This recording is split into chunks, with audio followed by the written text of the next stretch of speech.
Bien, la sesión que viene a continuación es de enfermedad hepática genética y alcohólica y doy la palabra a mi comoderadora Alicia Hernández para que empiece a hacer la primera presentación. Buenos días. Buenos días. La primera charla es de enfermedad de Wilson en 2022 y lo presenta Zoe Mariño, que es una experta hepatóloga del Hospital Clínic y que tiene alta experiencia en enfermedades virales y de depósito, y ahora mismo es la presidenta del registro de la enfermedad de Wilson de la Asociación Española de Enfermedad Hepática. Muchas gracias por la presentación. Gracias por la invitación también, Raúl. Me hace mucha ilusión estar aquí con vosotros. Entonces, se me ha pedido que hiciera una revisión de la enfermedad de Wilson en el año 2022. Estos son mis conflictos de interés. Entonces, obviamente no vamos a empezar desde el principio porque podríamos estar 2 horas, y lo que he intentado es hablar en estos diferentes puntos de digamos, de las novedades o de las cosas diferentes con respecto a la enfermedad de Wilson en los últimos años. Solo como una breve introducción, recordaros que es una enfermedad rara. Es una enfermedad que a nivel de estudios clásicos se cree que es 1 de cada 30.000 individuos, pero sin embargo, cuando se han hecho estudios de nueva generación, la detección de casos de enfermedad de Wilson es mucho más prevalente, de hasta 1 de cada 7.000, y esto es lo que ha llevado a el nuevo concepto de que no todos los Wilson que no se detectan y que no se tratan van irremediablemente a la muerte como antes estudiábamos, sino que probablemente haya casos mucho más sutiles o de baja penetrancia que pudieran estar pasando desapercibidos. Como sabéis, el diagnóstico es muy complejo, no lo es tanto en pacientes con afectación neurológica, paciente joven con afectación hepática, afectación neurológica, todo el mundo piensa en un Wilson, pero cuando tenemos un paciente con un fenotipo puro hepático, la sospecha clínica no es tan fácil, es una gran mimetizadora de otras enfermedades más prevalentes, NAFLD, enfermedad por alcohol, y esto hace que en muchas ocasiones vaya acompañado de un gran retraso en el diagnóstico.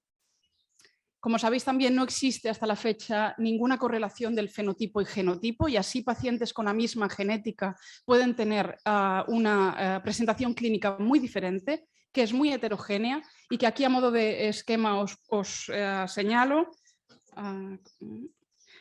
¿no? Que pueden ser desde casos presintomáticos con elevación de transaminasas, esteatosis hepática, hasta presentación en forma de enfermedad fulminante o cirrosis descompensada, y obviamente aquellos que tienen ya presentación extrahepática. Como sabéis, el diagnóstico actualmente existen varias maneras de aproximarnos a ella. La que utilizamos habitualmente son los criterios de Leipzig, que se describieron ya en el año 2001 y que son los que se han aceptado dentro de las guías europeas, y que incluyen diferentes parámetros clínicos, analíticos, etc. Las guías americanas son un poquito más prácticas y hablan de la utilización de la ceruloplasmina, el cobre en orina de 24 horas y la realización de una lámpara de hendidura, y no progresar a estudio genético o a biopsia hepática si no es necesario. En todo caso, la sospecha clínica es lo que difícilmente a veces nos viene a la cabeza, y esto es fundamental, y quería simplemente recordar que de todos estos parámetros incluidos en los diferentes scores, todos ellos tienen sus limitaciones, ninguno es patonomónico, y en concreto simplemente mencionar que la ceruloplasmina, que es el marcador que frecuentemente utilizamos en nuestra práctica clínica para evaluar un primer paciente con una hepatopatía crónica, recordad que tiene un valor predictivo positivo bajísimo, de solamente el 6%. Por tanto, necesitamos mejorar en el diagnóstico. ¿Y qué herramientas tenemos? Pues una de las cosas que os quería mencionar es este nuevo biomarcador, que en realidad no es nuevo, se describió en el año 2009 y está ampliamente utilizado en Francia, que es el cobre intercambiable y el ratio del cobre intercambiable con respecto al total. Esto representa la fracción tóxica del cobre, la que potencialmente podría producir toxicidad en los tejidos, y que es aquel cobre que no está unido a la ceruloplasmina, sino que está unido a otras proteínas y que fácilmente se intercambia en presencia de quelantes como el hepta. Este cobre intercambiable que se describió en el año 2009 es un cobre muy estable a lo largo del tiempo, y lo bueno es que no depende de la ceruloplasmina, y por tanto las limitaciones relacionadas con la ceruloplasmina pues no las tenemos en este caso. El ratio del cobre intercambiable se ha demostrado ya en varios estudios que es un excelente marcador diagnóstico. Este es el primer estudio en el que 16 pacientes con enfermedad de Wilson se evaluaba el REC, el ratio del cobre intercambiable, con respecto a portadores de una mutación o a controles sanos, y podéis ver que todos los pacientes con enfermedad de Wilson tenían un REC por encima de 18. Lo mismo se demostró en un estudio de screening familiar, pacientes o individuos que se les hacía el estudio por tener un familiar afecto de enfermedad de Wilson, y en los que todos aquellos pacientes que acabaron teniendo una enfermedad de Wilson por genética tenían un REC por encima de 18,5. Por tanto, REC por encima de 18,5 es un valor diagnóstico muy importante. Y no solo eso, este marcador puede tener mucha importancia en nuestra práctica diaria. Este es un estudio que a mi modo de ver es muy bonito y que demuestra la utilidad de este marcador en el diagnóstico diferencial con otras hepatopatías. Aquí podéis ver este estudio que incluía un grupo 1 en el que eran pacientes con enfermedad de Wilson de debut, un grupo 2 pacientes con enfermedad de Wilson estables con tratamiento a largo plazo, pacientes del grupo 3 adultos con otro tipo de hepatopatías y grupo 4 de niños.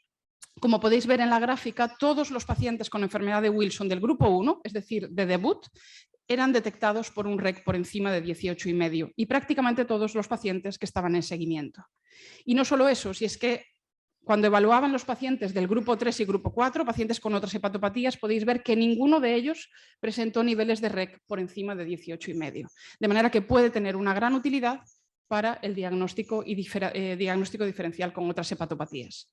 Esto, como os decía, empezó en Francia, se extendió por Francia y actualmente hay muchos países ya que lo están incorporando, incluido también en España. Diferentes laboratorios trabajamos ya con este biomarcador que se puede poner en marcha de forma sencilla en vuestras unidades de bioquímica.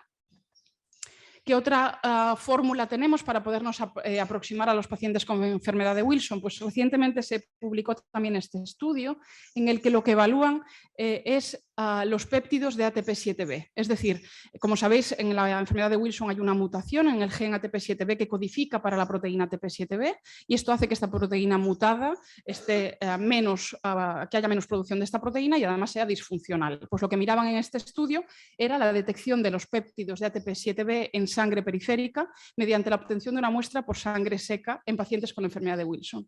Después de evaluar los puntos, digamos, de normalidad en individuos sanos y evaluando por medio de espectrometría de masas, pudieron describir que en los pacientes con enfermedad de Wilson presentaban niveles de ATP7B en sangre muy inferiores, significativamente inferiores a los pacientes controles sin enfermedad de Wilson, pero también a los pacientes portadores. Y esto llevó a la propuesta por parte de los autores de incorporar esta medición del ATP7B en sangre periférica dentro del algoritmo diagnóstico que, como veis, pues estaría, sobre todo sería de utilidad para aquellos pacientes en los que tenemos dudas diagnósticas. De manera que también se mueven cosas en el ámbito del diagnóstico. Cuando tenemos el diagnóstico, lo tenemos que tratar siempre. Pues esta es una pregunta que antes no nos hacíamos y que ahora existe algún reporte de pacientes con enfermedad de Wilson demostrada genéticamente y en las que se puede hacer un seguimiento durante un tiempo haciendo una monitorización de los biomarcadores sin inicio de tratamiento inicial. Con respecto a los tratamientos tenemos los de siempre, tenemos algunos nuevos, algunos mejorados y tenemos también obviamente el trasplante hepático y haré una breve mención también a la terapia génica. Con respecto a los tratamientos de siempre, la primera línea siempre han de ser los quelantes por su mayor eficacia en el control del metabolismo del cobre. Tenemos la D-penicilamina, la trientina. No existen comparaciones directas head to head, pero de entrada la D-penicilamina debería de ser nuestra primera opción y dejar la trientina para intolerantes o aquellos con contraindicación para el uso de la D-penicilamina. ¿Y cuál es mejor? ¿O cuánto de mejor es la D-penicilamina a la trientina o viceversa? Pues hay poca experiencia y todo se basa en estudios de registro retrospectivos.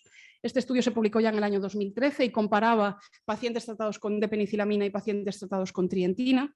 Y para ir un poco ágiles, fijaos que ambas estrategias utilizadas como primera línea conseguían mejorar el paciente de fenotipo hepático en más del 90%, algo inferior en pacientes con patología neurológica. Pero quizás lo que más nos puede preocupar es el empeoramiento paradójico en relación con los quelantes, y fijaos que en este estudio el reporte de casos con empeoramiento neurológico en pacientes tratados con D-penicilamina era solo del 5%. ¿Qué decir de las sales de zinc? Pues las sales de zinc se pueden utilizar en pacientes presintomáticos, pacientes sin enfermedad de órgano, o también se recomiendan en pacientes en fase de mantenimiento después de hacer una quelación completa. Tenemos poca información a largo plazo. El efecto de las sales de zinc es impedir la absorción del cobre a nivel enteral. Tenemos este estudio retrospectivo que viene del registro austrogermánico, incluyendo 288 pacientes tratados o con quelantes o con sales de zinc. Aquí es muy importante recordar que la adherencia a la medicación no se recogió, es la limitación principal de este estudio retrospectivo, pero podéis ver aquí en esta gráfica que los pacientes tratados con zinc tenían una mayor pérdida de adherencia al tratamiento a lo largo del tiempo, y esto no era a expensas de un mayor número de efectos adversos, pero sí de fallo de tratamiento, es decir, de elevación de transaminasas a lo largo del tiempo a pesar del tratamiento. De manera que el zinc en este estudio queda mal parado. Hemos de ser valientes y si vemos que hay un fallo de tratamiento, hemos de ser capaces de cambiar el tratamiento. Otros tratamientos mejorados, pues tenemos, como sabéis, una nueva formulación de trientina, que es de Orfalan, que es la tetrahidrocloruro de trientina, que es una formulación que tiene una mejor biodisponibilidad, se absorbe mejor. Y además es la única que ha demostrado en un único estudio, fase 3, que es útil y no inferior a la D-penicilamina en pacientes con enfermedad de Wilson estable. Como veis aquí, el cobre no unido a ceruloplasmina tras el cambio a trientina se mantuvo estable a lo largo del tiempo y además con una buena seguridad. Tratamientos nuevos, tetratiomolibdato de viscolina, que es un fármaco también, una molécula en desarrollo, con una excelente posología, una dosis al día o incluso cada 48 horas. Esto puede cambiar también radicalmente la calidad de vida de los pacientes con enfermedad de Wilson. Todavía no tenemos datos del fase 3 que se presentará en el Congreso Europeo. Es un fármaco con una acción quelante doble porque actúa quelando a nivel intrahepatocitario, pero también a nivel de sangre periférica.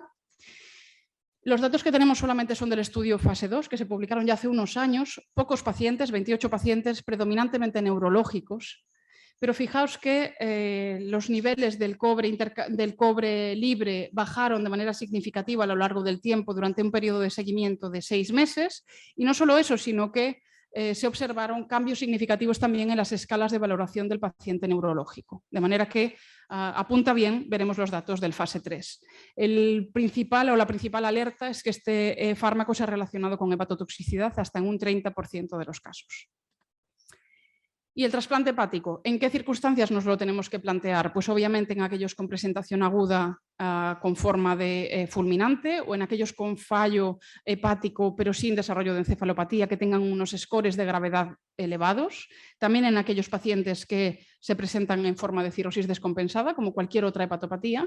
Pero también hay reportes de la utilidad del trasplante hepático en pacientes que se presentan únicamente con fenotipo neurológico. Esto es un estudio controvertido que se presentó también hace un par de años, se publicó en la revista Neurology. Este corresponde al registro francés. Durante todo este periodo de seguimiento, 18 pacientes se trasplantaron en Francia con una enfermedad de Wilson de afectación neurológica. Todos los pacientes con una afectación neurológica grave, jóvenes, como veis, mayoritariamente eran enfermos con enfermedad de Wilson de debut. Y todos tenían cirrosis de base, pero ninguno de ellos tenía una cirrosis descompensada. Todos Chaila, con un MEN muy bajito, como veis. La supervivencia al año fue del 88%, del 72% a los 3 y 5 años, pero quizás el dato más importante es este que reportan en el estudio, que es la importante mejoría de la sintomatología neurológica tras un seguimiento de 40 meses, en la que el 67% de los pacientes que tenían afectación neurológica severa mejoraban o moderado o de forma muy importante, siendo algunos de ellos pasaban de ser tremendamente dependientes a ser autónomos.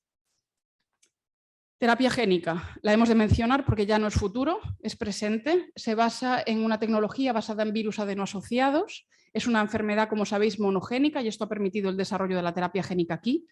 Mediante la generación sintética de la proteína que está mutada en una forma truncada con una funcionalidad preservada, que cuando se realizaron estudios en modelos murinos, se demostró que los ratones tratados tenían una mejor supervivencia que los pacientes Wilson en modelo murino, y no solo eso, sino que cuando hacían el sacrificio y evaluaban el tejido hepático, podéis ver el importantísimo descenso del cobre intrahepático en los ratones tratados. Esto es lo que ha motivado que esta terapia génica esté ya en fase 1, fase 2 con diferentes compañías y que actualmente estén ya en fase de reclutamiento de pacientes. ¿Cómo seguimos a los pacientes con Wilson? Esta es la gran cajón desastre donde hay pocas respuestas firmes. Sabemos que podemos utilizar el cobre en 24 horas con una serie de rangos que se recomiendan con los quelantes mantener la cupruria entre 200 y 500, pero con sales de zinc tiene que estar por debajo de 100 por el mecanismo de acción de los fármacos. Pero también es importante recordar que el cobre urinario tiene mucha variabilidad a lo largo del tiempo y que se ve muy comprometida por la adherencia de los pacientes.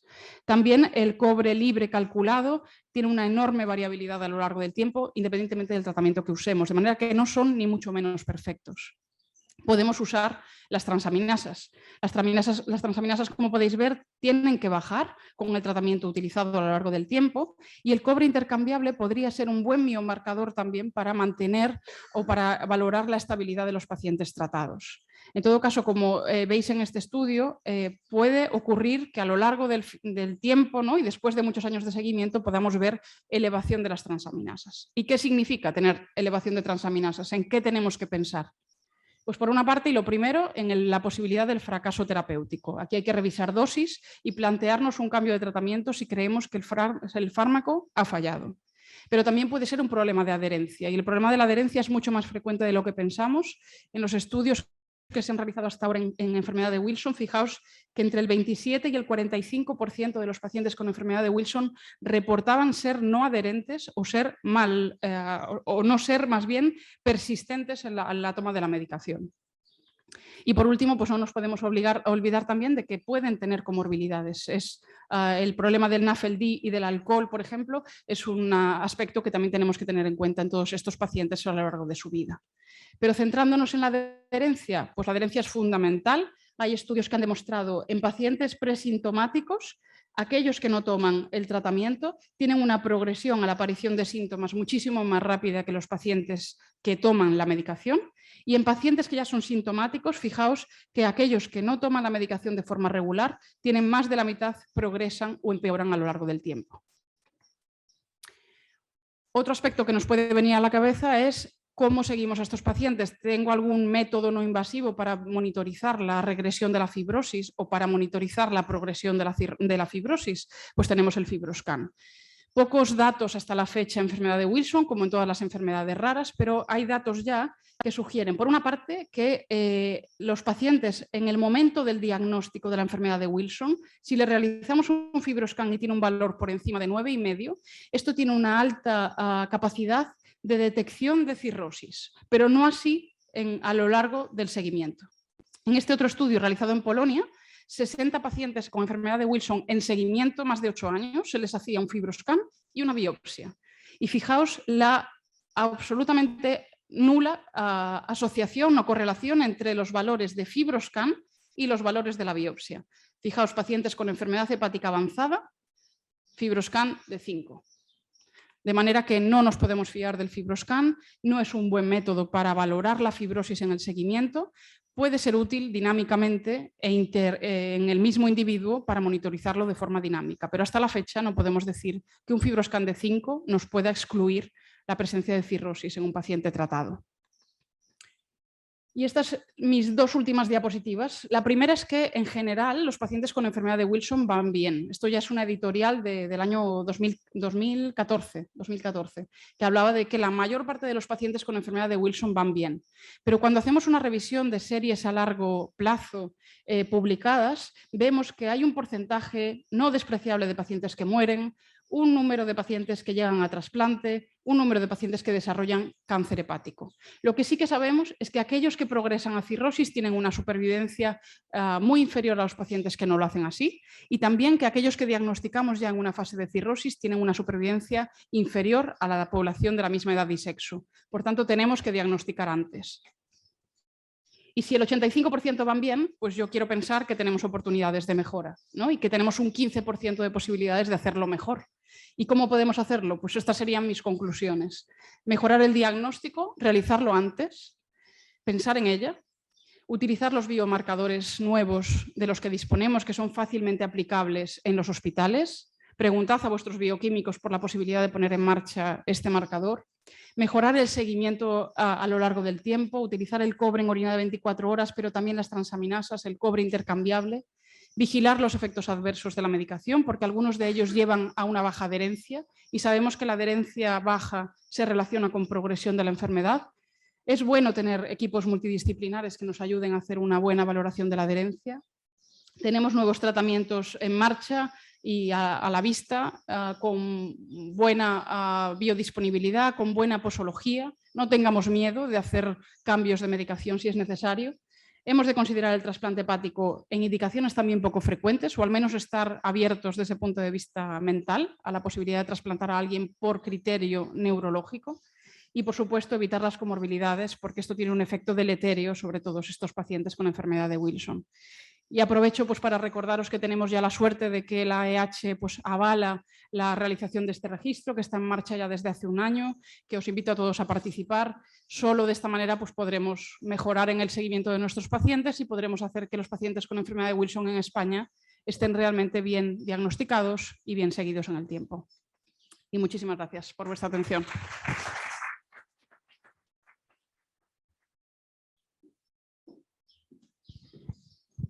Zoe, enhorabuena. Dos preguntas. ¿Por qué no se impone el cobre intercambiable? ¿Por qué no? ¿Por qué no se impone el cobre intercambiable, que es sencillo, seguro, fiable, etcétera?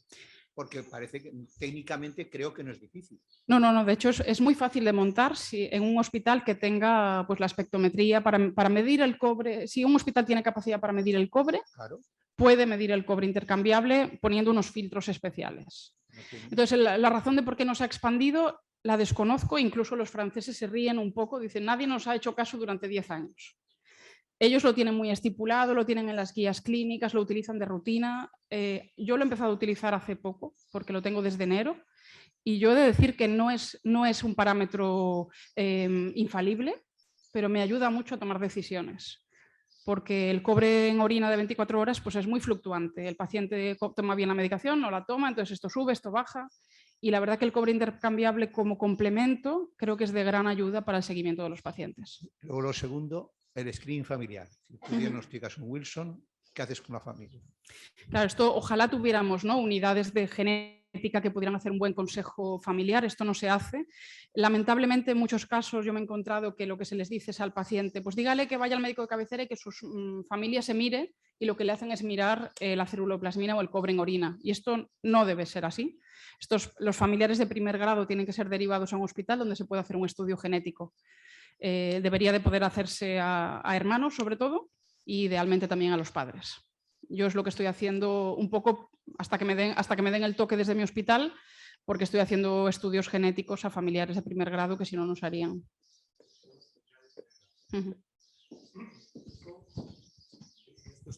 Se discutió en una reunión que hubo recientemente de Wilson, y los especialistas en genética nos dicen que no es demasiado caro y que, y que supuestamente la mayor parte de los centros que lo hacen están encantados de hacer las muestras suyas y las de los pacientes que se envíen. Quizás lo que hace falta es tener una red de que cualquier médico que vea a un paciente que quiera, por supuesto, estudiar al paciente y a los casos familiares, pueda remitir las muestras de una manera fácil para hacerlo. Pero allí se ofrecieron muchísimos centros. Sí, sí, o sea, no es que sea muy caro, pero obviamente es más caro que, por ejemplo, medir el REC, ¿no? Que esto en el estudio de screening familiar también podría ser una primera aproximación a detectar a estos pacientes familiares, ¿no?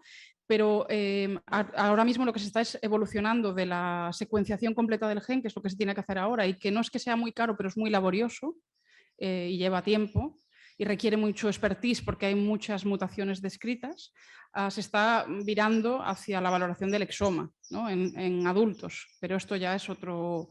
En Gran Canaria, por ejemplo, lo tienen muy por la mano porque tienen una mutación, pero en la península tenemos muchas más mutaciones. Pero en el caso de estudio familiar, porque hay un caso, Se va, directamente a eso, sí, es decir, sí. ya sabes, obviamente el paciente hay que estudiarle todo, pero la familia ya solo estudias la mutación. Sí, es estudio dirigido de la mutación. Eso es muy rápido. Sí. Está claro que hace falta tener una red de... ¿Y estudiar todo es muy costoso o muy laborioso? Es muy laborioso, porque tienen que caso. secuenciar, en el primer caso tienen que secuenciar todo el gen, que es grande, y además tienen que ver que no haya deleciones y duplicaciones del gen con una MLPA al final. Nosotros en Valencia nos plantean los genetistas de que es muy complejo hacer todas las mutaciones porque dicen primers. O sea, como paciente índice es un estudio laborioso, sí. Pero bueno, mi genetista, por ejemplo, también tiene mucha experiencia y ella pues en 10 días lo tiene. Y ella recibe en general de toda Cataluña, Aragón a veces también. Sí, a lo mejor la clave es centralizarlo.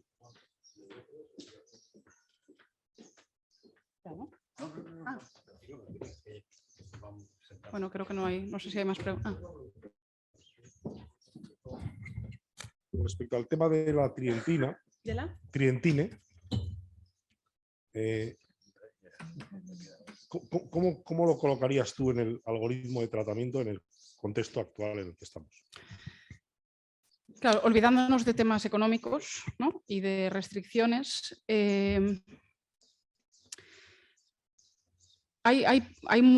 o sea, la información retrospectiva que tenemos, al menos con la dihidrotrientina, que es la clásica, ¿no? es que van bien y que mejoran desde el punto de vista hepático la inmensa mayoría. Yo tengo una percepción que esto es totalmente subjetivo y en base a la experiencia, que es que en pacientes de debut quizás sea un poquito menos fuerte, o sea, menos potente. Pero creo que en la fase de mantenimiento puede tener mucha importancia también porque el perfil de seguridad es mejor que el de la D-penicillamina y que bueno, el tener este fármaco nos puede dar opción a ir cambiando sin tener que bajar a las sales de zinc, que bajo mi experiencia es no óptimo, porque ha habido como mucha tendencia a bajar a las sales de zinc y asumir que el paciente ya estaba decuperizado y que con esto era suficiente, y algunos progresan a lo largo del tiempo. Entonces, si está bien con un quelante, yo creo que la trientina tiene mucho que decir en la parte de mantenimiento, sobre todo. Tenía menos impacto, o tiene menos impacto sobre la cupruria, ¿no? Es decir, sí. En los estudios parece que la D-epinefrina baja más la cupruria, sí. O sea, produce más cupruria que la que produce la... Sí, pero a la inversa también consigue que los niveles de cobre tóxico, ¿no? que es el que nos interesa realmente, se mantienen estables. O sea que, aunque tengan menos cupruria, quizás sea porque tiene un efecto que se habla de que pueda tener un efecto colateral, que es que disminuye también la absorción a nivel enteral, aunque no está bien descrito.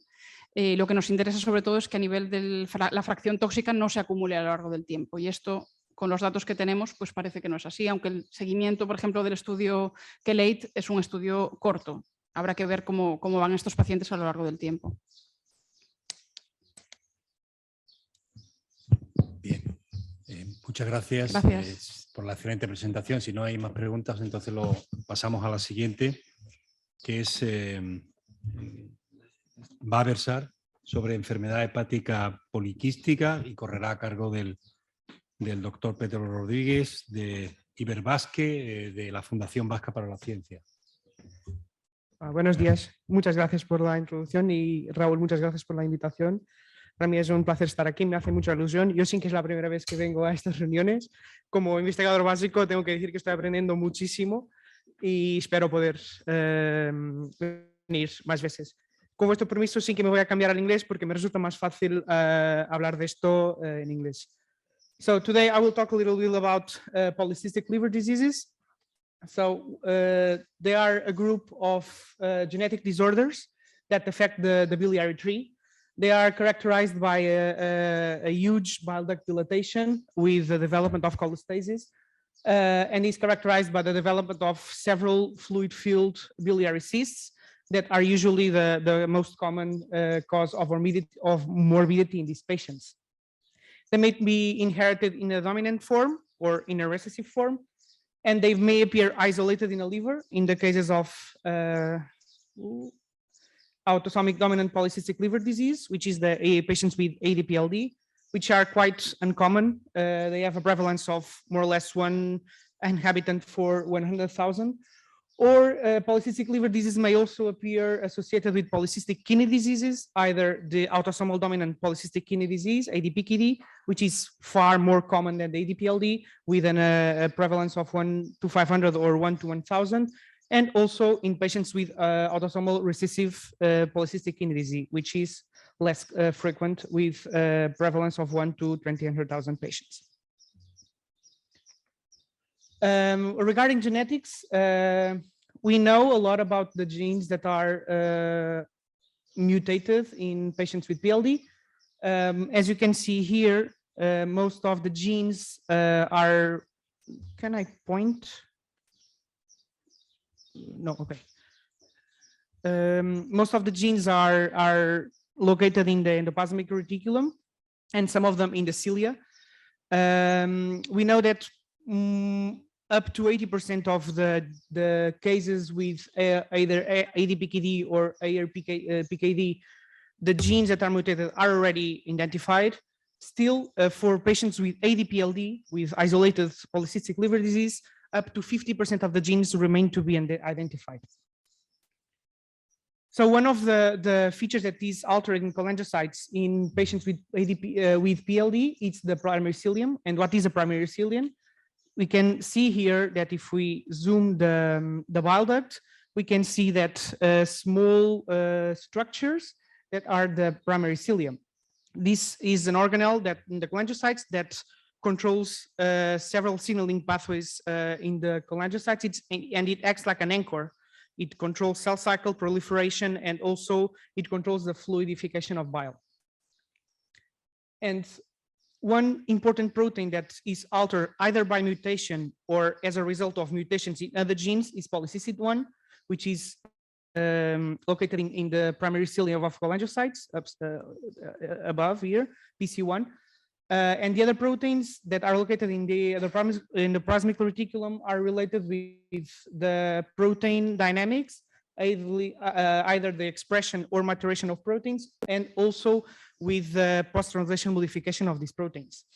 And in the plasmic reticulum, we know that these proteins, when mutated, are related with the accumulation of misfolded proteins, which induces ER stress, and is related with an increase in proliferation of the bile ducts. So what are the symptoms and complications of these patients? We must say that up to 80% of these patients remain asymptomatic through lifetime and will not present any major complications during the disease course.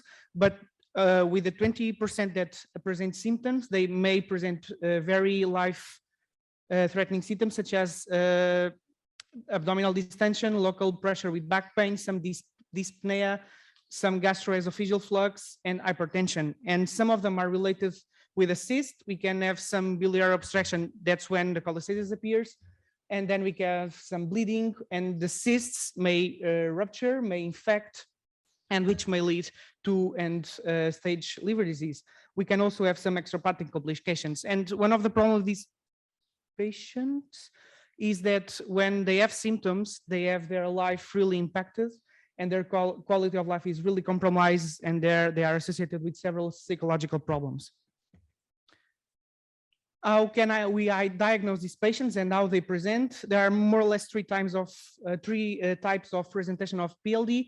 They are usually diagnosed by ultrasonography, by CT scan, or by MRI. We can have a mild presentation where several small cysts are evident in one part of the liver with lower total liver volumes lower than 1.6 ml. 1,600 ml, sorry. We can have a moderate presentation with several cysts throughout all the liver parenchyma, and we have a severe presentation in symptomatic patients that is usually accompanied by the development of liver fibrosis, portal hypertension, and cirrhosis. It's important also to say that liver function remains unaltered during most of the disease course. and the alterations that appear in ALP or gamma GT mostly appear in late phases of the disease. What are the risk factors to develop more advanced disease? Age is one of the risk factors that is proposed. It was reported that more severe PLD is associated with more old people. Still, this is controversial because there are also gender effects that might affect. And for example, if we consider only women, younger women usually display more severe disease than older ones. So the association with age is still controversial. One clear association is gender, because we know that more than 80% of patients that undergo liver transplant are female. So there are clearly an association between estrogens and the development of polycystic liver disease. And in this line, there are the multiple story of pregnancies and the use of estrogen-based oral contraceptives have been related with the development of more severe disease, PLD. Another factor that might be associated with the development of more severe disease is the early society, some decreased food intake, weight loss, and sarcopenia that might increase the odds to progress. And in this case, we advise the patients to do multiple small meals. How can we approach these patients therapeutically? We have surgical approaches for them. In the case when we have small isolated cysts, we can do aspiration of the cystic fluid. We can also do some fenestration when we remove the cyst. And there are also some pharmacological approaches for the patients with more advanced disease, which is the use of somatostatin analogs, which present a very modest benefit. Still, patients present some improve in the prognosis, and the only potential curative option for these patients is liver transplantation. So how we manage these patients when they go to clinics? When they are diagnosed with polycystic liver disease, one of the first things that we say if they are women is to stop the systemic use of estrogens in case they are getting any pills.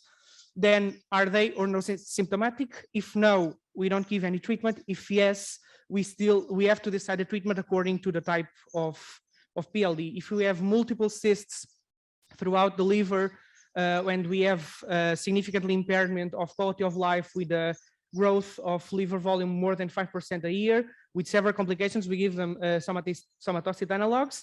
If we have only a dominant cyst that is accessible percutaneously, we can do an aspiration sclerotherapy. With multiple large cysts, we do a fenestration. We can also resect them if we have moderate to severe PLD patients with cysts, and if all the liver is filled with very large cysts, we have severe PLD, quality of life is really impacted, and patients should go undergo liver transplantation.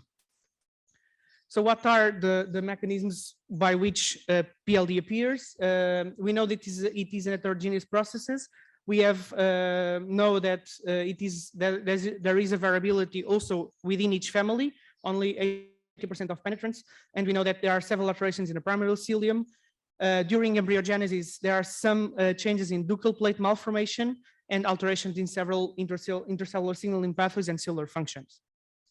And another process that is commonly found in cysts in these patients, it's the second hit mutations, because some of the patients with PLD, we know that this is an autosomal dominant disease, but that is recessive in the cellular level. So patients that present mutations only in one allele of the gene, when we evaluate the cysts, when we found that there was a second mutation in the other allele of the gene that happened during adulthood that induced the development of the cyst.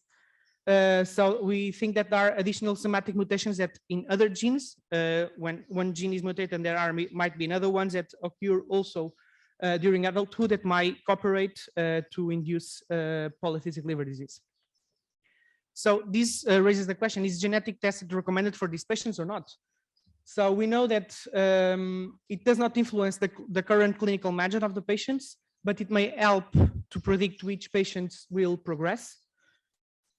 We know that patients with ADPLD present larger liver volumes and a greater number of hepatic cysts when compared with patients with EPKD. And the frequency of severity of PLD is higher in patients that have mutations in these two genes. And patients that have mutations in polycystin-1 also have a worse prognosis than patients with polycystin-2. And for example, we know that the administration of tolvaptan in patients with APKD or ARPKD, we know that is benefit for them, but not for patients with APLD. So knowing the type of genes that are mutated might help also in guide therapeutic approaches. It also adds to helps to understand the disease pathogenesis. And we know that patients should be informed of the consequences of genetic testing on cases of insurance, employment, the psychological impact of that, especially for children of asymptomatic family members. There are a lot of processes that are altered in polycystic liver disease. And we know that cholangiocytes are characterized by an hyperproliferative phenotype with an altered secretion of proteins, with matrix metalloproteinase hyperactivity, with centrosomal ciliary abnormalities, alterations in protein homeostasis, and global deregulation of microRNAs. And all of these processes are commonly associated with the upregulation of cyclic AMP levels and the downregulation of intracellular calcium levels. So to do these studies, we commonly use the PCK rat model, which is a model of ARPKD with mutations on the PKHD1 mutation gene. These rats, throughout their lifetime, they nicely developed polycystic liver and kidney disease. The biliary volume increases almost 20-fold during their lifetime, and the bile duct increases almost 3-fold. They develop fibrosis, and they have increased serum levels of markers of renal and liver damage. And in this mouse, we found that cyclic AMP levels were particularly elevated in cholangiocytes from these rats. That's why we started to study the use of somatostatin analogs for these patients, because we know that cyclic AMP levels are related with the induction of proliferation in cholangiocytes, and the somatostatin is known to inhibit this signaling pathway. So first in vitro studies showed that when we used octreotide, which is a somatostatin analog, both in cholangiocytes or in 3D cultures, we saw that the growth of the cysts is stopped. And when we treated PCK rats with octreotide, we saw that both cysts and fibrosis were reduced. Then the somatostatin analogs were used in patients, and we know that the administration of octreotide during 8 months for a patient with ADPKD was resulted in a reduction in the liver volume. We saw that the changes with octreotide were significant when compared with a placebo for liver cysts and also for kidney cysts, where we saw that liver, the growth in the cysts was really reduced, while in the kidney, the growth of the kidney cysts was stopped. And from that moment on, there was a lot of studies done with distinct somatostatin analogs. We have octreotide, pasireotide, lanreotide, and this very nice meta-analysis that was conducted 2 years ago. They compiled all the studies, and they concluded that regarding total kidney volume, the use of somatostatin may not be of great value. For liver, there's a slight reduction in total liver volume for patients using any one of the somatostatin analogs. It's also important to say that the young women that are the ones that might experience more disease progression are the ones that most benefit from somatostatin analogs, and probably because they have the larger natural liver growth during disease progression. Another hallmark is a decrease in calcium levels in cholangiocytes that are known to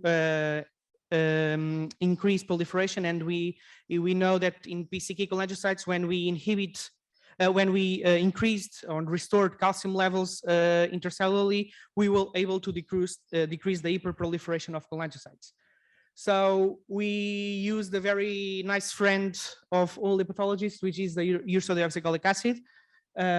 We know that this is it doesn't need any presentation, but it is a chloretic and hepatoprotective bile acid that is known to increase calcium levels in cholangiocytes. So we used UDCA in the PCK rats. We treated 10 mice with UDCA or placebo. UDCA was supplemented in diet for 5 months. And we observed that UDCA was able to decrease hepatic cystogenesis in rat, also decreasing liver fibrosis and markers of liver fibrosis in the liver. And it was able to reduce the cholestasis, the increase in toxic bile acids that was observed in the PCK rat here in red. When UDCA was used, the levels of these toxic bile acids were decreased, which indicates that UDCA is really inducing a clearance of the hepatic toxic bile acids. We also observed that in vitro, when we used UDCA, the proliferation of cholangiocytes was reduced, and the marker of PCNA was also reduced when we evaluated the expression at the protein level. And all of these data led us to conduct an international multi-center randomized control phase 2 clinical trial, where 3 centers were used: our center in Biodonostia in San Sebastian, the Academic Medical Center in Amsterdam, and the Radboud University in the Netherlands. In this course or clinical trial, we included 34 symptomatic patients with PLD, both patients with ADPKD and ADPLD, with a total liver volume greater than 2,500 milliliters. And the patients were randomized 1-to-1 to receive either UDCA or placebo for 24 weeks. And then at 24 weeks, we performed a CT scan. And we observed that when all the patients were evaluated, UDCA had no effect in reducing total liver volume. This was quite surprising for us because we observed very nice differences when we did the experiments in vitro and in vivo. But what we observed is that if you stratify the patients according to the genetic mutation and the type of disease, there was actually differences. We observed no differences in ADPKD patients, so patients that also had PKD with kidney disease. But when we evaluated patients with ADPLD, this difference was on the other round, sorry. ADPKD patients were the ones that mostly benefit from UDCA that reduced the liver volume, while ADPLD, no differences were observed. Regarding the markers of cholestasis, we observed that UDCA was able to reduce the levels of gamma GT, alkaline phosphatase, and regarding the quality of life in the 5 questionnaires that were performed, UDCA was able to improve some of the markers of quality of life in these patients. I don't want to annoy you with more basic science, but now the question is, what is now in the horizon for PLD? We are now recruiting and thinking about doing another phase 3 trial for UDCA, but novel therapeutic targets are appearing. In the last 3-4 years, several targets were proposed that using in vitro and in vivo models, these targets may be of great value for these patients. And this is a summary of the UDCA results. And we know that HDAC6, it's a protein that regulates cilium. It phosphorylates alpha-tubulin to induce the formation of the cilium. And it was reported that HDAC6 is overexpressed in cystic cholangiocytes. And when they treated these cholangiocytes with inhibitors of HDAC6, they were able to decrease cell proliferation and cystic growth in vitro and in vivo. So we talked about, well, what about of combining UDCA and the inhibitor of HDAC6? So in collaboration of a chemical group in San Sebastian, we were able to fuse UDCA with a chemical arm that is known to inhibit HDAC6. We came up with several compounds. We tested them in vitro and in vivo. We came out with the compound 1, which was the one that presented the most remarkable results. And we tested this compound in vivo. We treated mice with either placebo or this compound for 5 months orally. And we observed that liver weight and the liver volume adjusted to body weight, there was a reduction when we treated rats with this compound. And also the levels of albumin were partially increased when compared with the rats untreated or treated with placebo. And this happened not only for the liver, but also for the kidney. The size and the weight of the kidneys were reduced, while the serum creatinine levels and urea levels were reduced almost to basal levels when we treated these rats with this novel hybrid compound. Regarding cytogenesis, we observed that when we treated rats with these compounds, marked reduction in cystic area was observed, and also a reduction in CK19 positive area in the liver of these rats. If you remember, most of the genes that are mutated in PLD are related with endoplasmic reticulum. So we hypothesized that probably these patients are characterized by ER stress.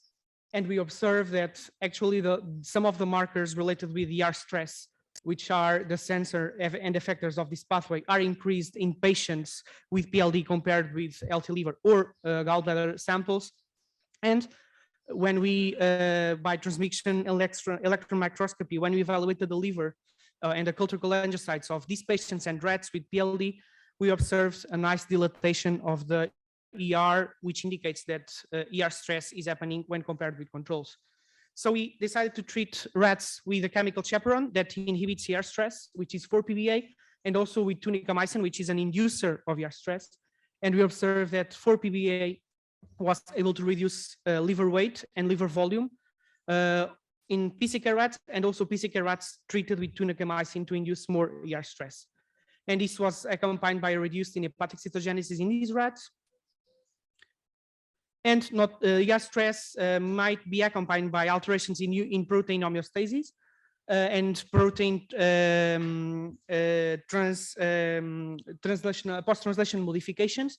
And one of the modifications that appear in proteins is the SUMOylation, which is the adding of SUMO1 group to proteins that might alter their activity.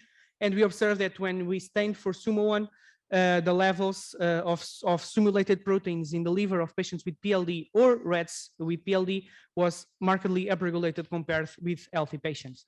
So our strategy was, again, let's try to inhibit protein simulation.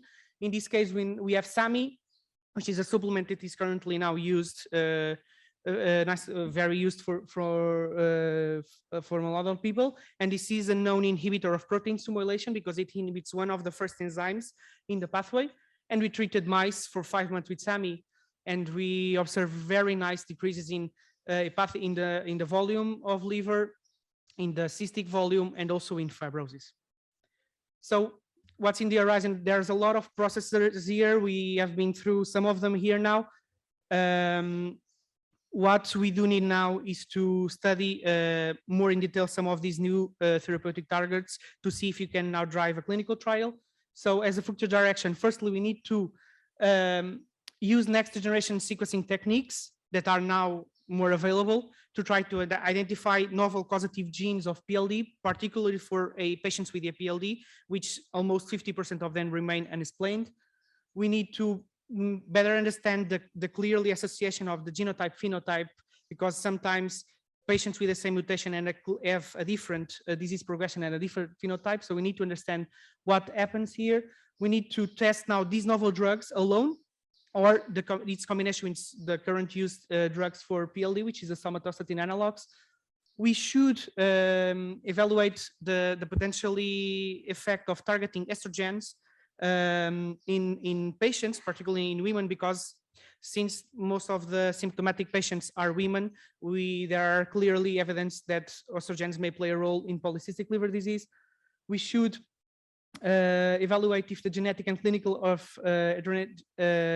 heterogeneity of PLD should be considered or not when designing clinical trials, because until now, all the clinical trials did not take into account any of the mutations of the patients, only the type of the patients. And we clearly know that each mutation has a different impact in prognosis. So probably in the future, we should consider that when designing the clinical trials. And the future drug development programs need to assess the effects of any of the intervention, not only in the liver volumes, but also assessing patient symptoms and doing some questionnaires, both as a co-primary endpoints or at least using cystic volume as a secondary endpoint. So I would like to thank our group in Biodonostia, led by Professor Jesus Banales, and also our national and international collaborations. And thank you very much.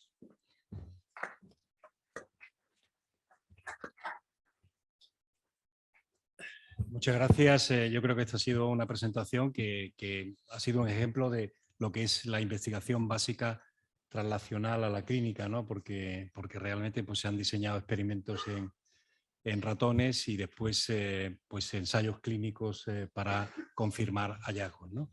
Así que enhorabuena. Y la presentación queda abierta para la discusión. ¿Hay alguna pregunta? Luis.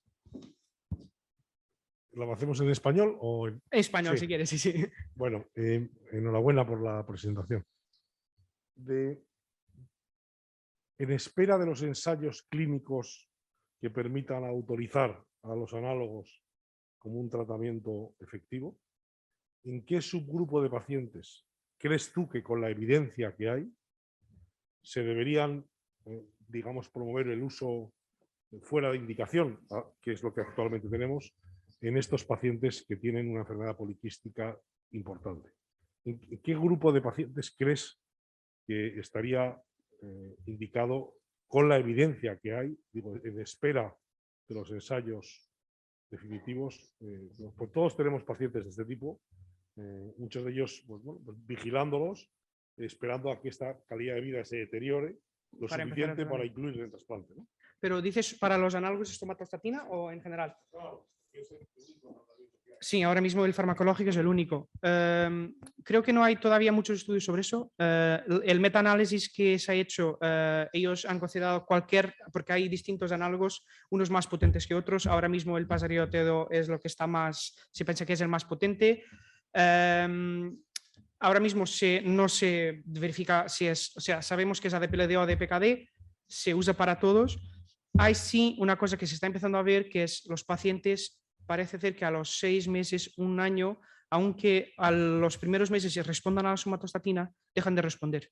Se parece que hay una desensibilización, si estamos actuando en una ruta que a lo largo del tiempo, como estamos actuando tanto, deja de tener efecto. Entonces, lo que se evaluó y creo que se publicó el año pasado en un estudio es el drug holiday, que es tratar a los pacientes, parar a lo largo de un año, 2 años y volver a tratar.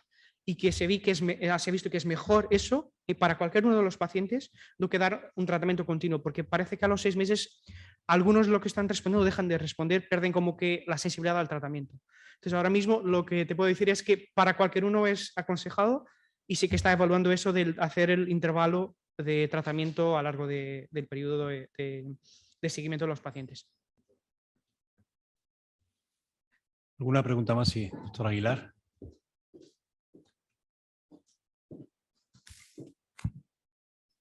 Si no entendí mal, el ácido ursodesoxicólico no disminuye el volumen de los quistes, pero sí, por lo menos en parte, impide que aumenten. Eso que podría ser un tratamiento de base para intentar evitar que los quistes vayan progresando.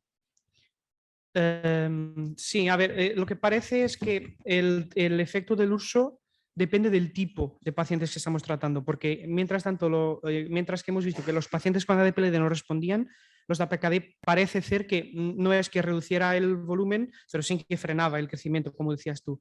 Yo creo que aquí lo que se tendrá que hacer es una de las opciones que estamos planteando en el ensayo clínico fase 3 que estamos pensando hacer, es la combinación del uso con análogos de somatostatina o con alguno de los fármacos que estamos probando ahora mismo.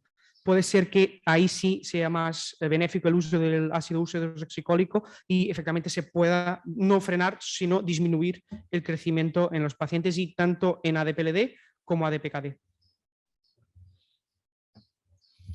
¿Alguna pregunta más? Sí. Very nice presentation. Enhorabuena, ¿eh? Gracias. Tiene una revisión reciente también muy bien publicada. Enhorabuena. Dices que influye mucho, parece, en mujeres y la situación hormonal, ¿no? Pero ¿habéis visto que durante la menopausia estos quistes regresen o no tienen ningún efecto? Sí, lo que pasa, o sea, hay estudios que enseñan que después de la menopausia sí que puede ser que haya alguna regresión, pero lo que pasa es que muchas mujeres después de entrar en la menopausia empiezan con los tratamientos de reemplazo hormonal y entonces en esos casos el crecimiento quístico sigue. Entonces, además de las mujeres jóvenes que todavía no están en la menopausia, se indica que paren inmediatamente el uso de la píldora. Se dice también en las pacientes en la menopausia que se están haciendo hormone replacement therapy, que lo paren también, para ver si ahí podemos frenar el crecimiento. Sin que se publicó este año un estudio, es solo una paciente, tenía una paciente con ADPKD que tenía cáncer de mama Se trató la paciente a lo largo de creo que 2 años con tamoxifeno y se ha visto una disminución dramática en el volumen de hígado. Entonces, por eso decía que en el futuro hay que evaluar si se puede usar inhibidores de la ruta del estrógeno para estas pacientes, porque parece ser que es muy benéfico actuar específicamente en este pathway en la poliquistosis. Muy interesante, claro. Gracias. Muy bien, muchas gracias, Pedro. Gracias. Bien, y ahora la última presentación, que es online, corre a cargo de, no sé si tenemos ya preparado la conexión en directo con el doctor Ramón Bataller. Es un experto internacional del máximo nivel en enfermedad hepática por alcohol y además, bueno, pues también desde un punto de vista epidemiológico ha analizado el efecto de otros tóxicos como el tabaco en el hígado, y el doctor Bataller se formó en España, estuvo un tiempo en el Clínico de Barcelona, después se fue a Estados Unidos en distintos periodos y actualmente todavía está en Pittsburgh, pero felizmente regresa a España también para incorporarse de nuevo al Hospital Clínico de Barcelona. Pues es un placer y agradezco mucho que haya hecho el esfuerzo de estar en directo con nosotros a la hora que es allí en Estados Unidos, que son las 7:30 de la mañana, para dar esta charla sobre alcohol y tabaco y su impacto en hepatología. Hola, muchas gracias. ¿Me oís bien? ¿Me oís? ¿Veis la pantalla? ¿Me oís? Sí, sí, perfectamente. Perfecto. Pues muchas gracias, Raúl, por la invitación. Es para mí un placer. Ojalá pronto pueda estar visitando Málaga y otros amigos y sitios de España.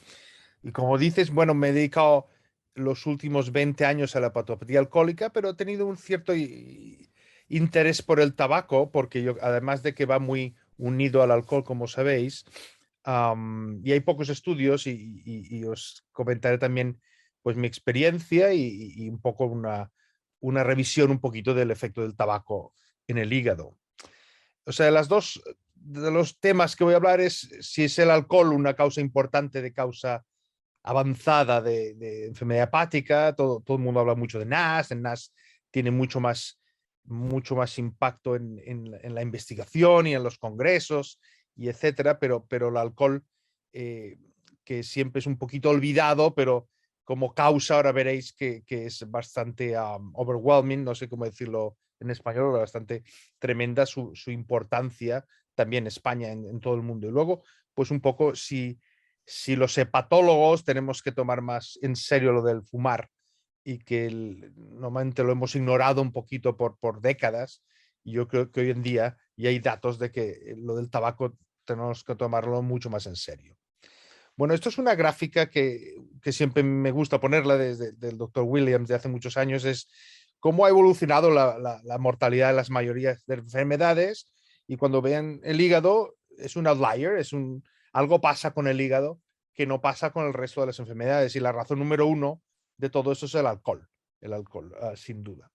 Los datos del alcoholismo no están bien sabidos, ¿no? Porque no es lo mismo saber la prevalencia de la hepatitis C, que es un dato binario, que es un análisis único, que la prevalencia de lo que se llama el alcohol use disorder o trastorno del uso del alcohol o del alcoholismo. Pero pues hay más o menos la mitad de la población mundial bebe alcohol, y hay unos 350, 370 millones de personas con trastorno por el uso del alcohol. Esto crea pues 25 millones de cirrosis en el mundo, y es la causa número uno de cirrosis descompensada, y la mayoría de datos dicen que la mayoría de mortalidad que dependa del hígado es mediada por el alcohol, por lo cual los datos son bastante importantes. Estos son dos estudios epidemiológicos que nosotros hicimos en los últimos años. A la izquierda es un poco el alcohol como causa de cirrosis en el mundo, ¿vale? Por ejemplo, en Estados Unidos es un 62%, ¿vale? En Europa es un 60% se piensa que las cirrosis. Hay que decir de todas maneras que muchas veces cuando un paciente tiene hepatitis C se asigna como causa de la cirrosis una hepatitis C, o cuando tiene una hepatitis B, pero el alcohol se considera un cofactor, pero yo me pregunto si la hepatitis C es el cofactor y el factor fundamental era el alcohol, porque todos conocemos enfermos con cirrosis avanzada que curamos la hepatitis C y el enfermo no mejora nada, incluso empeora porque sigue tomando y bebiendo, ¿no? Por lo cual, he de decir que probablemente el alcohol, más que un cofactor, es el factor fundamental en muchos otros enfermos, que se asigna a otras causas. Y aquí a la derecha os pongo un estudio que hicimos de económico. Muchas veces para convencer a mis autoridades de mis hospitales americanos que pusieran más recursos para tratar el alcoholismo, tenía que traer números. Me dijeron, Ramón, tienes que traer números. Entonces hicimos un estudio en que demostramos que comparado con la hepatitis C, por ejemplo, enfermos hospitalizados, el gasto hospitalario que causa el alcohol es tremendo, es como 20 veces más a día de hoy, ¿vale? Y que además los enfermos eran readmitidos mucho más frecuentemente, a 1 y 3 meses. Y todos sabéis, lo que os dedicáis a la patología, que lo que nosotros aquí llamamos el frequent flyer o el enfermo cirrótico que es readmitido rápido, es una carga asistencial familiar para los servicios de urgencias, etc. Y aquí vimos también que el alcohol suele readmitirse mucho más frecuentemente que la hepatitis C, por ejemplo, porque son enfermos más difíciles de llevar y más graves, etc. De hecho, en mi clínica, pues que llevo casi todo de hepatitis alcohólica, pues se llama el Yellow Clinic y yo diría que cada día ingreso 1 o 2 pacientes. O sea que de todas las clínicas de mis colegas siempre ha sido la clínica más grave, porque los enfermos están pues muy amarillos y con un MEL muy alto, ¿vale? Si alguien, voy a poner algún tweet porque resulta que a veces me los curro, por ejemplo y los cojo y le pongo una diapo que la hago, etcétera, y ahora los uso para las charlas porque, caray, no voy a volver a hacer el mismo trabajo, ¿no? Pero este fue un tweet que dije, ¿os acordáis en marzo pasado? No de este año, del año pasado, que fueron los famosos 2 New Englands, ¿no?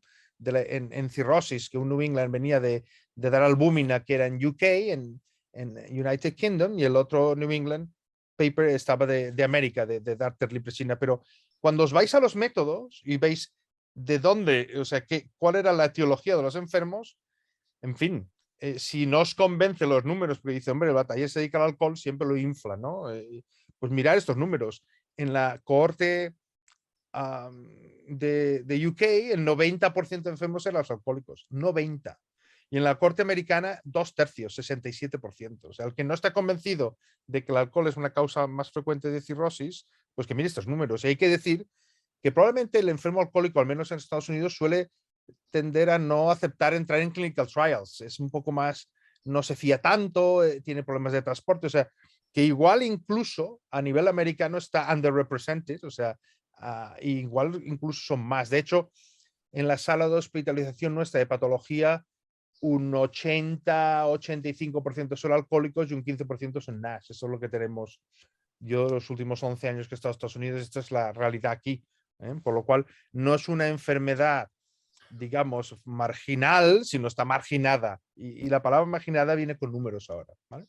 Esto es otro tweet que hice de un estudio de UK que demostraba que en estos momentos el número 1, sin duda, de indicación de trasplante en UK es el alcohol, y mirar dónde está el hepatitis C, está ya el 4º, ¿vale? Y hay cada día menos enfermos ahora nosotros en la lista de espera.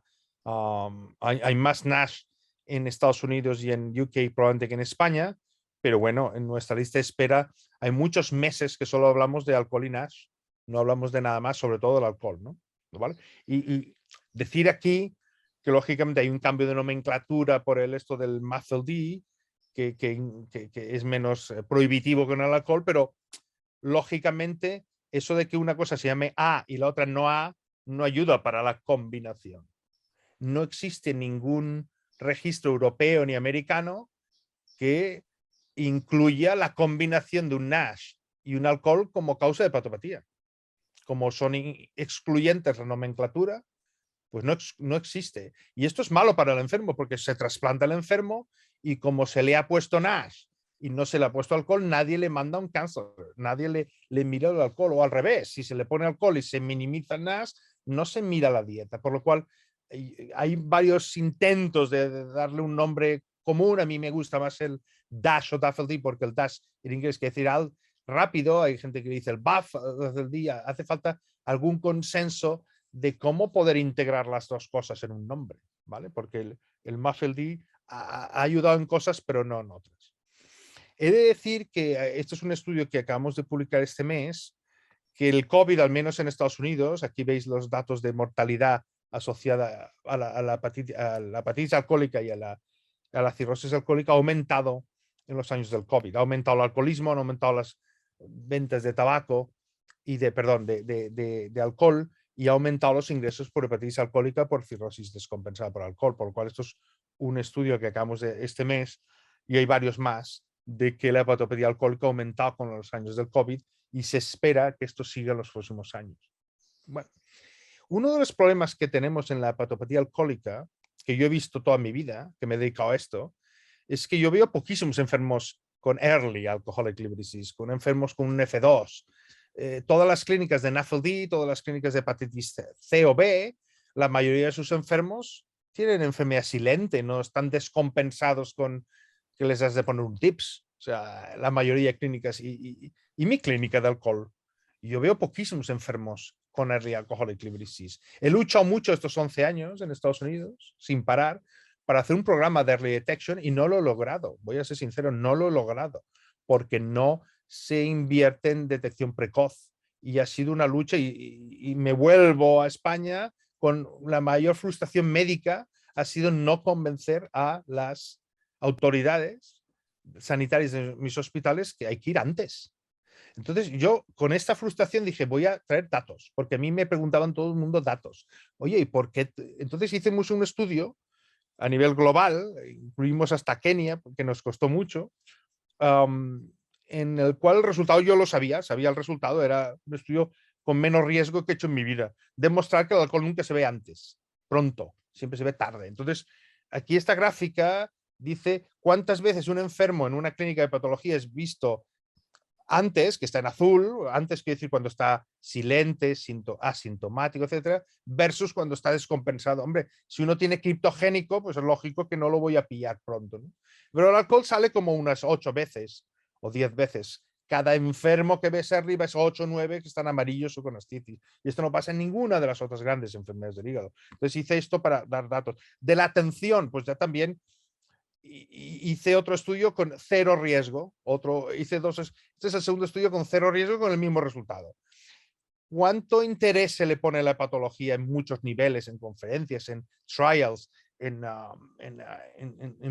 mil cosas, ¿no? De las 4 grandes, la hepatitis B, C, NAFLD y alcohol. Pues estos son varios parámetros de atención que se le pone y estos son varios parámetros de burden. Del burden puede ser muchas cosas, ¿no? Desde la cantidad de trasplantes, la cantidad de cirrosis, y bueno, y cuando hago el ratio, vuelve a salir, ¿os acordáis el -8, -9? Pues sale lo mismo. El alcohol recibe de 8 a 10 veces menos atención, veces, 1000% veces menos atención de lo que ponemos. Yo he llegado a invitarme a unos días ¿cómo se llama? El White Nights de la patología en Rusia, y decir, oye, pero no hay ni una sola charla de hepatopatía alcohólica en 2 días enteros del alcohol en Rusia. No puede ser. Y desde el ISEL decirles, o ponéis una charla o no hacemos un endorsement. No puede ser que en el país en donde el alcohol causa el 90% de muertes no se trate ni una charla del alcohol. O sea, esto es una lucha para que al menos haya una charla en muchos sitios. Esto empieza a cambiar, pero bueno, los datos son bastante claros, ¿no? Y esto es un tweet que hice un poco de lo mismo, ¿no? Hubo un paper en Gastro que miraba las muertes en un año por diversas causas de hepatopatía en Estados Unidos, y aquí veis que la cirrosis como conjunto era 1, pero el alcohol era número 1 de largo, ¿no? Pero luego me fui al clinicaltrials.gov y me miré todos los trials que en ese momento se estaban haciendo para tratar las enfermedades, y vio que el hepatitis C era casi 2.500 y el alcohol había 100 y pico. He de deciros que solo hay un solo trial para tratar el alcoholismo randomizado de baclofen en la historia de la medicina. Un solo trial randomizado para tratar el alcoholismo en enfermos con hepatopatía alcohólica. 1. Imaginaos cuántos miles de trials se han hecho en hepatitis B y C. O sea que una de las cosas que ahora estamos vamos a tener una conferencia con el NIH, con diferentes compañías, etcétera, es para estimular. Y si alguien piensa por qué es tan difícil, mirad el tweet que puse ayer, por qué es tan difícil hacer trials en hepatopatía alcohólica. Pero a mí me gustaría que miráis esta gráfica aquí a la izquierda. Esto es un estudio que hizo Caroline Lackner y colaboré con ellos de Austria, que tiene una serie muy larga de enfermos biopsiados con hepatopatía alcohólica precoz y les hicieron un seguimiento. Mirad la hepatopatía alcohólica que tiene F3 y F4, la mortalidad a los 10 años. Esto dobla lo que se espera en el NAFLD. ¿Vale? ¿Vosotros creéis que estos datos no sería suficiente para hacer un fibroscan en centros de primaria o en centros de alcoholismo, etcétera? Pues eso, yo he de reconocer que en Estados Unidos he fracasado en eso, lo soy sincero, he hecho cosas buenas en hepatitis alcohólica, pero en eso no he sido capaz de convencer a las autoridades, pero espero que ahora a la Vuelta a Barcelona hay mucho más detección precoz, se está haciendo mucho más en las primarias y espero detectar estos pacientes. ¿Vale? No esperemos a que se pongan amarillos, que se pongan con ascitis. ¿Vale? Por lo cual, bueno, voy a hablar un poquito ahora la segunda parte del cigarette smoking. ¿Y por qué me interesé yo por el cigarette smoking? Yo que no he fumado nunca. Sí que me gusta el Priorat o el ron, pero fumar no he fumado nunca, además no puedo, ¿no? Pero una vez que me pidieron revisar un paper en la Hepatology de que el cigarette smoking exacerbaba o predisponía a que la PBC hiciera fibrosis. Y entonces me pidieron un editorial, ¿no? Y escribí este editorial que luego os leeré la última frase. ¿Vale? Fui un poco bruto con el título, digo, hombre, ya es tiempo de que nos lo tomemos en serio, pero bueno, y entonces resulta que los que tenía al lado de mi laboratorio en Barcelona, cuando estaba allí, eran neumólogos, y era el doctor Barberá, ¿vale? Aquí, y la Elizabeth era la postdoc, ¿no? Y estaban haciendo un estudio que cogían ratas Zucker, que eran obesas, y el estudio consistía en darles cigarro, les daban humo, les cerraban en la caja, el cage, o como se llame, y demostraban que aquellas ratas obesas eran más sensibles al efecto del tabaco en el pulmón que las lean, ¿no? Que las que no eran obesas. Y yo les dije, ostras, podemos hacer una colaboración, ¿te importa coger los hígados? Porque igual resulta que los hígados de estos obesos también son más sensibles al cigarette smoking. Y hicimos un paper que se publicó bien. Y hicimos un paper demostrando que el cigarette smoking afecta mucho más a un hígado obeso, o digamos osteatóxico, que uno normal. Y esto, lo que no sabía yo, que era de los primeros estudios que linkaban un poco el smoking con la obesidad y el NASH, jamás publicados. Entonces me empezaron a pedir algunas editoriales y revisiones. Esta fue una revisión que me pidió el GAT después de este estudio. Y aquí, cuando con José Altamirano revisamos todo este tema, cuando empecé a revisar el HCC, dije, ostras, me abrió un poco la cara. Y esta misma diapo se la he enseñado a enfermos. Esta. O sea, cuando revisamos los estudios que demostraban que el fumar aumenta el riesgo de HCC, el odds ratio, pues los odds ratio valen de 1,9 o 1,5 a 8,9. O sea, es bastante consistente. De hecho, cuando nosotros repasamos en Tumor Board ahora los enfermos con HCC, y yo, como estoy un poco sensibilizado con el tema del tabaco por estas revisiones, etcétera, voy mirando, y el hat trick, que es hepatitis C, alcohol y tabaco, es todos los boletos para hacer HCC, pero cuidado, el alcohólico que fuma tiene mucho más números de HCC. Es verdad estas revisiones, es verdad estos estudios que he listo aquí, que ahora os pondré otra diapo. Y de hecho hubo un tweet que no he podido encontrar, porque al final ya hago muchos, que dije la verdad, que enfermos con hepatopatía alcohólica, que dejan de beber, que se recompensan, que están muy bien, que los sigo muchos años, y que acaban haciendo un HCC, todos, sin excepción, eran fumadores, todos. Por lo cual me he tomado mucho más en serio a partir de ese estudio que hicimos y todo esto, lo del tabaco, que lo tomaba antes.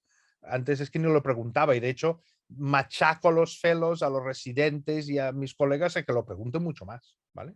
Vale. Entonces, voy a presentar 2 o 3 gráficas de justo ahora. El Journal of Hepatology nos pidió que el David de Valencia, que es un bruto buenísimo, Racing Star y Ana Clemente, que también es de Madrid, que está conmigo, me ayudaron mucho a hacer este revisión de Cigarette Smoking Liver Diseases, que está ahora impress en el Journal of Hepatology, la podéis ver, ya la podéis bajar, ¿vale? Entonces, aquí hay una gráfica que resume un poquito todo lo que hace el tabaco en el hígado desde el punto de vista de population-based, disease-based y outcomes. Diré tres cosas fundamentalmente. Predispone a que el NASH haga más daño hepatocelular y más fibrosis. O sea, nuestro estudio en ratas se ha confirmado en varios estudios epidemiológicos en humanos. Aumenta el riesgo cardiovascular en el NASH sin duda, ¿vale? O sea, la gente con NASH hay que machacar mucho lo del tabaco, ¿vale? Aumenta la fibrosis y hay muchos estudios ya que el tabaco es un factor que predispone a la fibrosis. Una cosa que David, el primer autor de aquí, me machacó y hay una, si leéis la editorial hay una, él me convenció a poner una figura, me dijo, Ramón, es que en los trials de NASH el tabaco ni lo contemplan, ni lo nombran.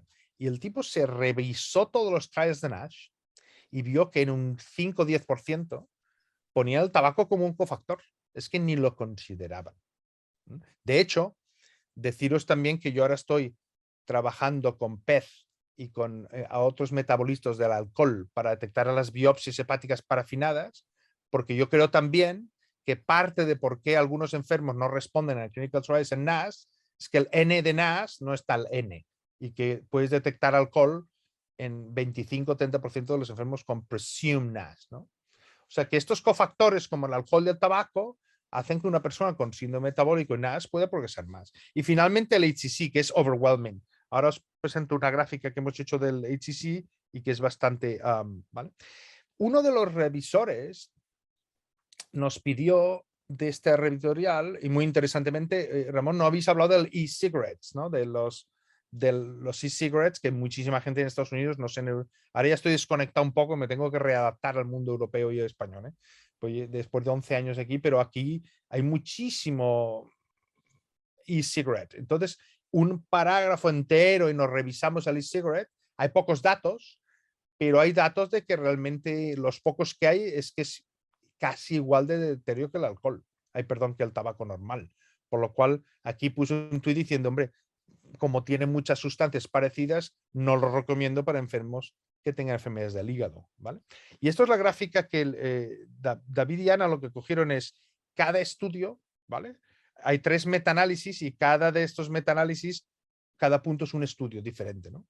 Y demuestra que el odds ratio, que para aumentar el riesgo del HCC, aumenta un poquito en former smokers, en current smokers aumenta más y aumenta un poco más en heavy smokers.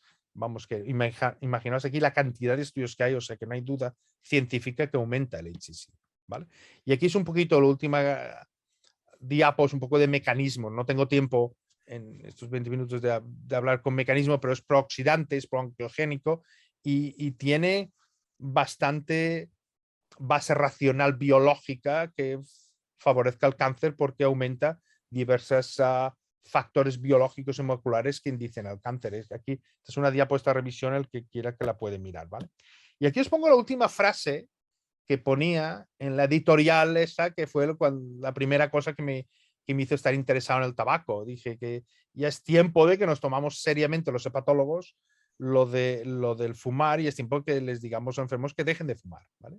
Y que todos los enfermos con enfermedades crónicas del hígado deberían ser encouraged o estimulados, pero también ayudados a que dejen de fumar y que vayan a programas de dejar de fumar. Y hay un último comentario, antes de la última diapo, que es, hay centros, por ejemplo, nuestro, y hay cada vez más centros, sobre todo de enfermos con hepatopatía alcohólica y con NASH, que ya no dejan fumar para ser ingresados sobre la lista de trasplante. Sabiendo que el cáncer orofaringio, la enfermedad cardiovascular, es la causa número 1 de mortalidad de trasplantados alcohólicos y sabiendo que la enfermedad cardiovascular es la número 1 mortalidad de enfermos con NAFLD, pues tiene sentido y hoy en día la sociedad ha avanzado y yo creo que tiene sentido. Somos muy duros con el alcohol, pero somos muy blandos con lo del tabaco y esto es un debate que está abierto lógicamente, pero yo estoy bastante a favor de que un enfermo con NAFLD de 60 años que le vaya a sacar el hígado y el riñón no puede ser que fume. O sea, no puedes poner en riesgo la vida de otro life donor o negar el hígado a otro que se va a morir cuando el enfermo está fumando activamente. Esto lo dejo que es una cuestión ética también, ¿vale? Y esto es los take-up messages de mi charla, que el alcohol es la causa más importante de cirrosis y de mortalidad relacionada al hígado y también de gasto hospitalario, que la mayoría de los enfermos con alcohol son detectados en periodos muy tardíos y cuando están descompensados, que hay una gran necesidad de hacer clinical trials para tratar la causa, para tratar el alcoholismo en enfermos con hepatopatía alcohólica, y finalmente que el tabaco no solo predispone a las enfermedades hepáticas, sino las hace acelerar más y sobre todo es muy oncogénico, ¿eh? Muchas gracias por vuestra atención.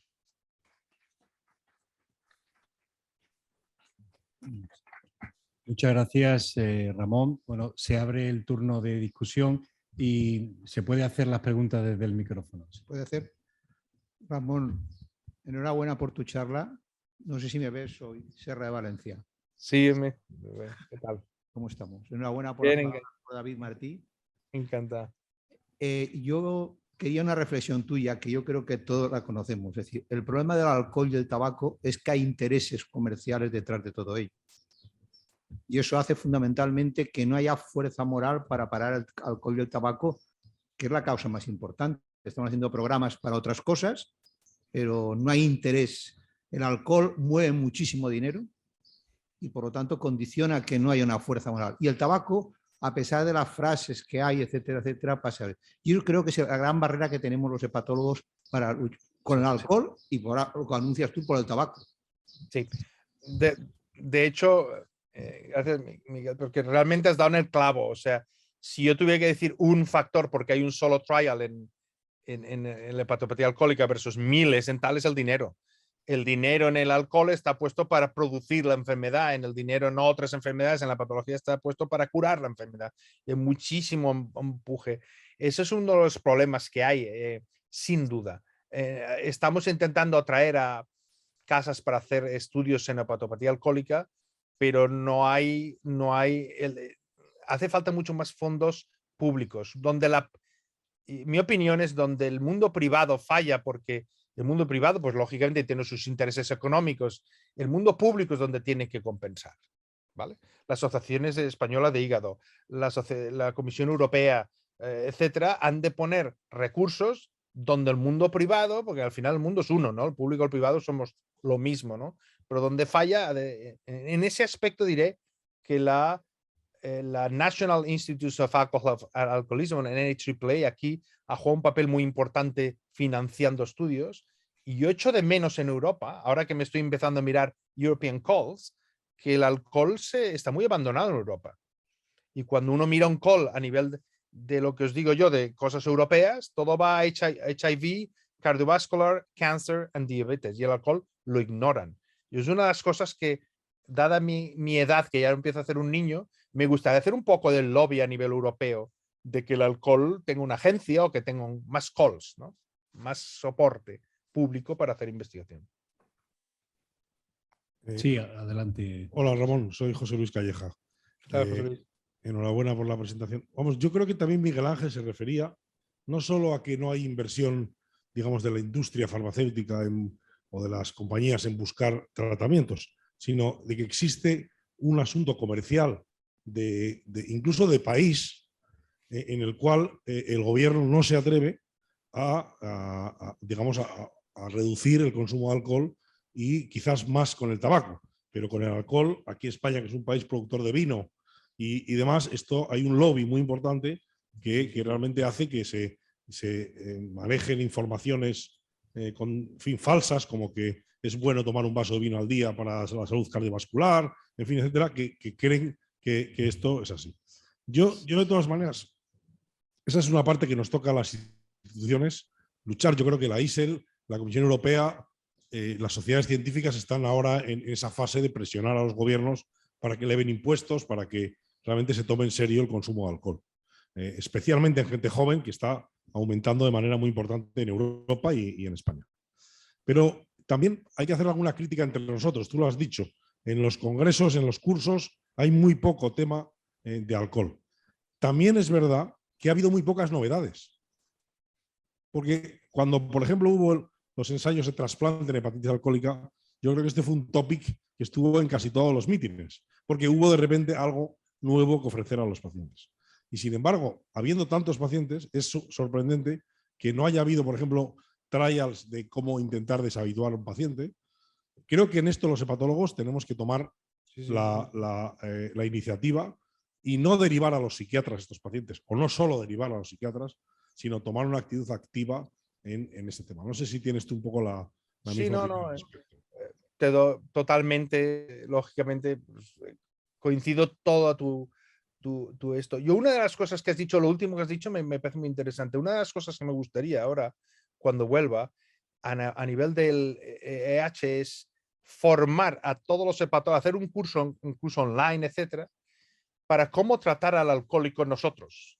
No referirlos, porque muchos de los enfermos no van a ir al psiquiatra o de adicciones, etcétera, y somos nosotros. Desde cómo preguntar si alguien toma, cómo ser empático, cómo ser motivacional, cómo hacer, etcétera. Pero esto, como toda la vida, necesita un training. Y a mí me gustaría ahora, junto con enfermos, junto con tal, hacer medios audiovisuales, hacer, etcétera, para que nos entrenemos a hacer lo que se llama un motivational interview, para que los hepatólogos y gastroenterólogos españoles estén bien entrenados. Y yo creo que yo he aprendido mucho durante los años, pero yo creo que eso podríamos aportar a nivel español, hacer todo como un training que esté online y que la gente joven, los residentes, etcétera, lo tenga que hacer casi como su training para practicar hepatología. Fíjate que hace como solo 15 días hablamos con José Presa, el presidente de la Sociedad Portuguesa, de intentar hacer a final de año un curso dedicado a revisar el tema del alcohol y fundamentalmente también reunirnos con los médicos que tratan las adicciones al alcohol, porque creo que, como has dicho tú, es fundamental que los hepatólogos aprendamos también a manejar ese entorno de paciente adicto que en la práctica clínica es muy complicado. Sí. Así que tomo tu palabra para involucrarte en esto, como siempre. José Presa es el mayor seguidor de Twitter que tengo, me comenta todo. Y yo creo, Ramón, que sí. Ahora te paso la palabra. Yo creo, Ramón, que efectivamente ha hecho un comentario muy importante antes, que las organizaciones públicas, yo aquí incluiría a las sociedades científicas, que deben velar porque se aplique la evidencia científica. En todo caso, deben contrapesar los intereses privados para que efectivamente se tome la dirección correcta, porque yo recuerdo que hace poco se propuso en el Parlamento Europeo una iniciativa para etiquetar las bebidas alcohólicas como que producen riesgo de cáncer, ¿no? Y bueno, pues eso no salió adelante. Y no salió adelante, y a mí me hicieron una entrevista, perdón, y bueno, yo dije que esa era una decisión en todo caso política, pero no científica, no basada en ninguna evidencia científica. Porque efectivamente el abuso de alcohol, si se etiqueta de forma correcta, sería que el abuso de alcohol puede producir cáncer, ¿no? Claro, está claro. Entonces, hubo claramente un movimiento en contra, y eso es claramente impulsado, respaldado por el lobby económico que hay detrás del consumo, vamos, de la industria del alcohol. Por tanto, tenemos la obligación, y yo creo que las sociedades científicas aquí deben jugar un papel relevante denunciando todo esto y haciendo de contrapeso a lo que pues supone pues, la corriente contraria que nos lleva pues, en el sentido del mal camino, ¿no? Y bueno, paso la palabra a el doctor Aguilar, que ha pedido la palabra. Sí. Hola Ramón, buenos días. Soy Aguilar de Sevilla. ¿Qué tal? Mira, a mí me parece esto muy interesante, pero me parece que se está refiriendo a un segmento de pacientes o de personas relativamente corto, es decir, los que ingresan ya con una enfermedad hepática por alcohol o los que van al psiquiatra, pero esto es muchísimo más amplio. Entonces hay una cantidad de gente que va a llegar ahí, pero aún no ha llegado. y que no tienen conciencia de que la cantidad de alcohol que toma, que les parece normal, el término que más se usa, puede ser la causa de una serie de enfermedades importantes. ¿Tú no crees que habría que empezar por una campaña masiva para que la gente le coja miedo y consulte, no porque tiene síntomas, sino porque bebe tanto alcohol? Porque si no vamos a ver. Yo sé que con esto corremos el riesgo de erradicar el alcohol y el tabaco, pero siempre nos quedará como documento las maravillosas escenas del cine clásico que sé que a ti te gustan, de la gente fumando y bebiendo, que son imágenes magníficas. Bueno, la educación es fundamental y yo creo que tienes razón. Yo he hecho alguna actividad con niños y una cosa que me hizo mucha gracia, y es un tema yo creo que también interesante, como sabéis en Estados Unidos no se puede beber hasta los 21, ¿no?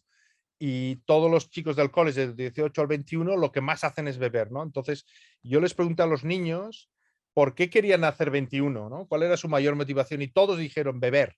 Y tenían 10, 12 años, por lo cual la educación es fundamental, la educación puede hacer que la gente sea más, entienda mejor medidas restrictivas, pero cuidado, la educación hay que hacerla con mucho tacto y a veces en los jóvenes, yo que soy padre de 3 adolescentes, el reverse psychology también funciona, ¿no?